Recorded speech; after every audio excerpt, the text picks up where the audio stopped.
Good afternoon, everyone.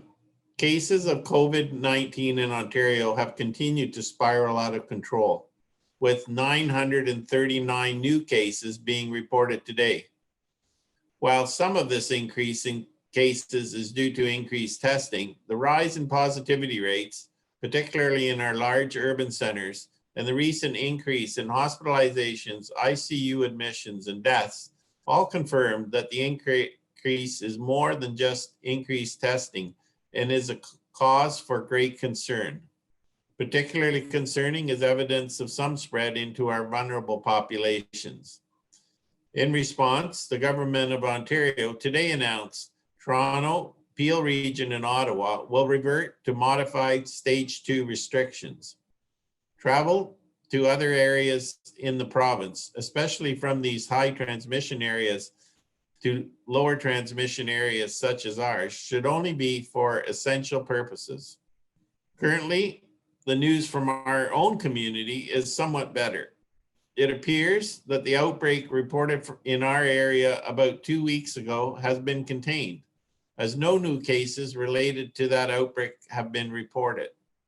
Credit goes to Dr. Ara and his team at the Grey Bruce Health Unit, who completed contact tracing of over 100 people and advised them to self-isolate and, when appropriate, to get tested.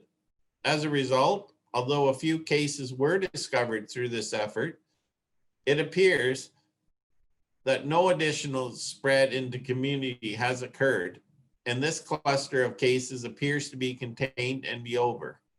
COVID-19 spreads in clusters, where outbreaks can be initiated by only a few super spreaders. In South Korea, one woman, dubbed Patient 31, generated more than 5,000 known cases. Studies cite prolonged contact, poor ventilation, a highly infectious person, and crowding as the key elements for super spreading. Super spreading can also occur indoors beyond the 6-foot guideline. It is now known that COVID-19 can travel through the air and accumulate, especially if ventilation is poor. Given that some people infect others before they show symptoms, or when they have very mild or even no symptoms, it is not always possible to know who is infectious. At this point, scientists don't even know if there are more factors yet to be discovered that influence super spreading. But we don't need to know all the factors that go into a super spreading event to avoid what seem to be the necessary conditions most of the time. 1, people congregating. 2, prolonged contact, especially in a poorly ventilated indoor setting. And 3, especially not wearing masks. These conditions, unfortunately, are typical of family Thanksgiving dinners, and that is precisely why the province is advising us all to restrict Thanksgiving dinners to members of our own households. An exception is for people who are living alone, who may join one other household.